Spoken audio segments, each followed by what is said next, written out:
Renting a boat in the United States is surprisingly simple. You don't even need a boating license, unlike the driver's license required for a car. The driver license is actually what was required. You also need to watch out for insurance. Your car insurance won't cover you on the water. And credit card agreements usually specifically exclude recreational rentals. This is a 6-person boat and it costs about $400 for a 2-hour rental. I would definitely recommend buying the rental insurance directly from them. Once you add taxes and gas, you're looking at about $600 to $650. You can also find online provider for liability coverage. Now let's go through some of the basic operations and instructions. Try not to tow it. Make sure it's put up when you're driving. Okay. That's pretty much it for back here. So you can hop in here with me. So the throwable flotation device is right here. Here, okay. Oh, okay. Flotation.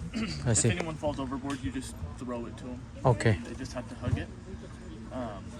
Your fenders also, I don't know if you plan on docking. If you do, throw those out the side that the dock is on. So I don't have them on right now, but they. So you don't have to worry about it when you're bringing it back to us. It's only if you're out in like Emerald Bay.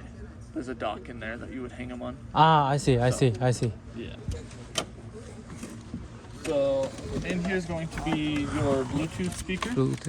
As well as your first aid kit, and then directions to connect are going to be taped in the very bottom. Okay. For the speaker. And flag, if anyone is in the water, you have to hold this up.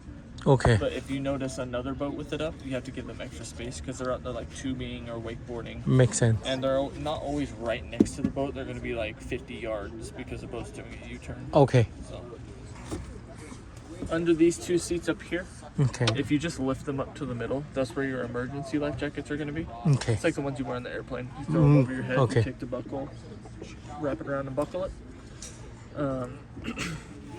And then down in here. Ooh, Sorry. No, you're okay. Your ski locker here. You've got a boat hook. If you lose a hat, backpack, cooler, anything like that, you just drive it I next see. to it. I see. Scoop it up. Okay. So you don't have to jump in. You got a paddle. So for how expensive gas is, if you want to save a few bucks, just start paddling. Yeah. So if you do want to anchor, you'll have to make sure you can see bottom. You can see almost 75 foot down, and you've got a 100-foot rope. So I see. if you can't see bottom, don't throw it out. 'Cause Don't you do know it, how deep it is. I see. Make sure it's like fairly shallow but fairly deep, so you're not pushing too close to shore. But it's not too wavy, right? We're in the lake, so we shouldn't don't need the anchor anyway. I don't think you will. Right, no. okay. But if you do, I see. always throw it off the front. And tie it. You see where that rope is right there? Okay. You'll tie it around there, so you'll wrap it and then figure eight it. I see. And then just make sure it hooks into the sand. Don't toss it in rocks, because rocks, they don't give it back. The shade top, I left it down just because it's fairly cloudy out. Okay. If you want it up, you just unzip it. You just can't, you have to make sure you're not going too fast with it up, I see. because it's like a parachute. So your boat number, you're going to be boat number 7, just that first one. You don't have to worry about the 185 here. Okay. That's just for us. And then this is automatic. That's the bilge. So if you hear something electric turn on, it's just pumping out water from underneath the hole. Okay. This is your blower. We'll turn it on right now, and then you'll be good the rest of your trip. Okay. That just pumps gas fumes out. So like this big box right here is your engine bay. Okay. Sometimes when the boats are resting, they get like just gasoline fumes that build up in there, so it just pushes those out. I see. We're gonna turn it off before you leave though. You don't have to worry about these two. Those are just lights, I see. but you won't be out there at night. And then just like a car, I see. Okay. People, someone's not paying attention. Okay. This is your trim, so this moves your propeller up and down. Right now I have it all the way up so you can take a picture. Okay. You're gonna want to try and leave it all the way down if you can. And it does take it a minute too. And then your radio, it should turn on when the boat turns on, but if not, big red button right here. Okay. That's your power button. You'll hold it for a second. And then when you see this message, to be able to talk to us, you have to hit this middle button right here. Okay. That's directly under OK. One time on this boat. 9 is us. If you need 911, 16 is the Coast Guard. How do you turn? Oh, okay. It'll be this other red button right here I see. to switch back. Oh, I see. So this is a toggle for 9 and 16, right? Right. Yep. Okay. Perfect. And so I just pick it up and talk. Yep. So right now, if you can, you'll say boat 7 radio check.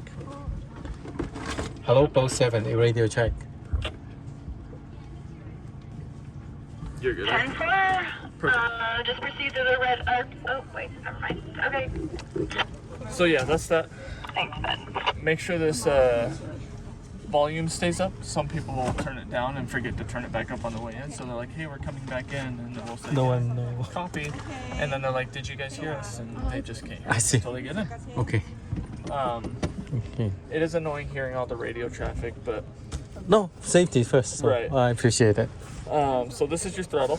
These don't do anything right here. Okay. And move that to that. So this I see. does what those used to do. Okay. Boat won't start if it's not here in neutral. So if you're right here, just barely out of neutral, boat's not gonna start. So make sure it clicks like that. And you can't push forward or back unless you squeeze this bottom lever. Okay. So forward's forward, back is back. Okay. The first tight spot you get to is going to be your no wake 5 mile an hour speed, which is what these boats are doing here. I see. And then anything past that's going to be faster. You have to keep that speed all the way out to the buoys. Okay. It can be a little more wavy in the buoys, so make sure it's not pushing you outside of them. If you need to go a little faster, go ahead. Okay. No one's going to be as... What did? Oh.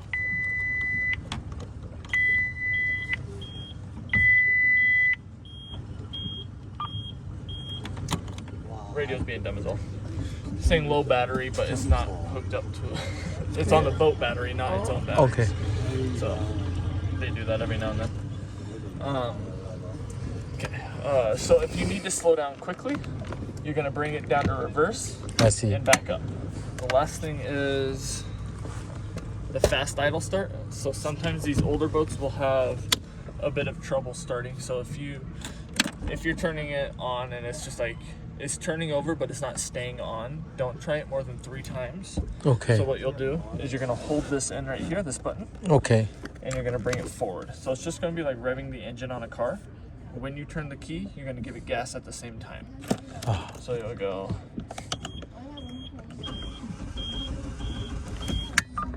Almost.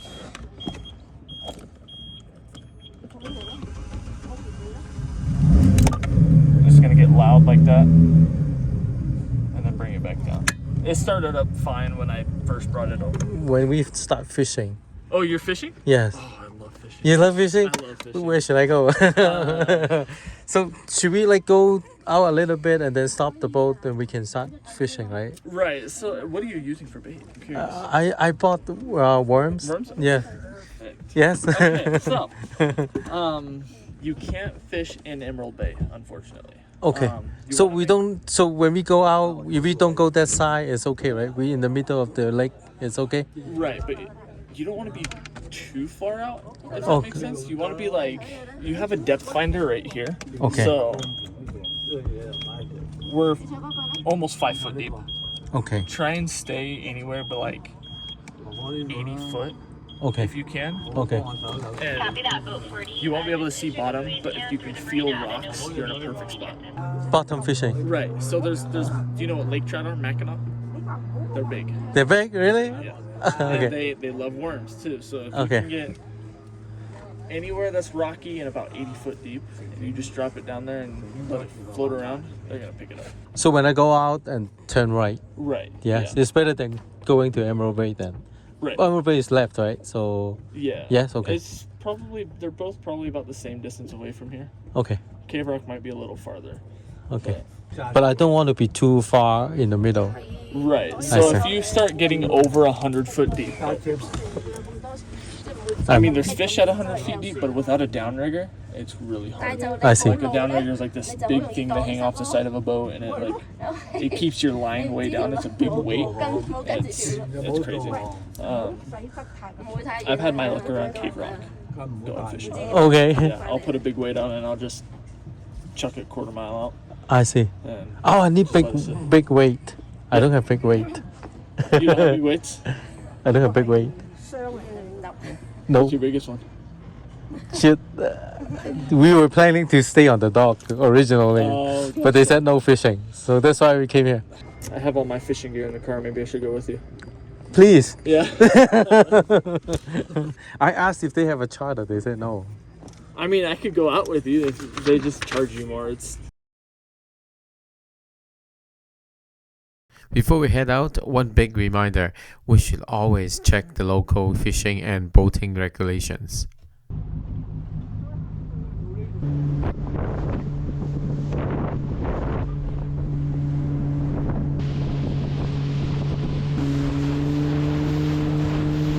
You know how to tie a fishing knot? Yeah. Sort of. With our own method. Put it through. Okay. Bring it all the way up. Give yourself a good length here. Okay. And you're gonna twist it. Okay. I usually count to 8, but any amount's okay. And you'll have it all twisted like that. Okay. And you're gonna go right through that piece there. Okay. And through. And you're gonna pull this top in while just holding that in. Okay. It's gonna look like that. And you're gonna go back To the that, top. Okay. that loop there. Looks like that. Oh my god. And then my trick, because the big fish are gonna sit on the bottom and they're gonna look for things just above them. Okay. So your weight is gonna be on the bottom, but I'm gonna put your hook up here. Okay. If that makes sense. Grandpa has been doing recreational fishing in Hong Kong for years. He prefers using a handline style rather than a traditional fishing What kind rod. of fish do you catch?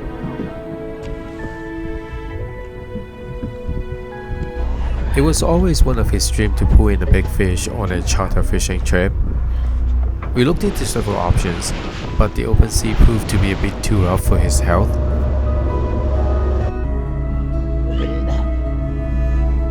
We were hoping to have more control over the conditions, so we decided to rent our own boat on the lake instead. Okay.